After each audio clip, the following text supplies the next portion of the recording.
Assalomu alaykum, hurmatli muxlis, kanalimizga xush kelibsiz. Bugun sizlarga chaqaloqlarda raxt belgilari haqida gapirib o'taman. Demak, boshladik.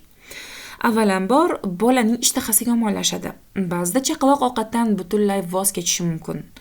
Chaqaloqning uyqusi buziladi va bola tez-tez uyg'ona boshlaydi.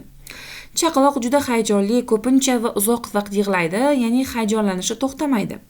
Chaqaloqning kaft va oyoqlari terlashi kuchayadi. Boshning oksipital qismida soch to'kilishi kuchayadi. O'sish va rivojlanishda kechikishi mumkin o'z tengqurlariga qaraganda. Tishlar sekin o'sadi, kariesga duchor bo'ladi. Raxtning namoyon bo'lishini ikkinchi bosqichi chaqaloqning tashqi qiyofasini o'zgartiradi. Boshning orqa tomoni zichlashadi, bosh suyagi cho'zilib, frontal tuberkuloz shakllanadi.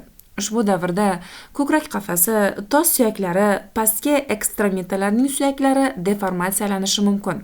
Oyoqlar O shakliga yoki X shakliga aylanadi. Fontanelni yopish jarayoni sekinlashadi. Ushbu bosqichda bolaning jismoniy va ruhiy passivligi yanada aniqroq bo'ladi, befarqlik hissi paydo bo'ladi. Kasallikning 3-chi eng og'ir bosqichi asab va yurak qon tomir tizimlari ishidagi buzilishlarga ta'sir qiladi. Muskul skelet tizimidagi o'zgarishlar eng sezilarli, ya'ni sinish xavfi juda kichik yuk bilan ham bo'lishi mumkin. Yurish jarayonida noqulaylik tug'diradi va o'tirish ham qiyin bo'lib qoladi. O'pka funksiyasi buzilgan, jigar hajmi kattalashadi.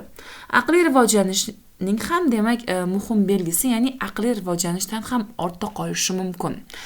O'ylaymanki, ushbu ma'lumotlarim sizlarga manzur bo'ldi. Agar videomiz yoqqan bo'lsa, kanalimizga obuna bo'lishni hamda like bosishni unutmang. E'tiboringiz uchun rahmat.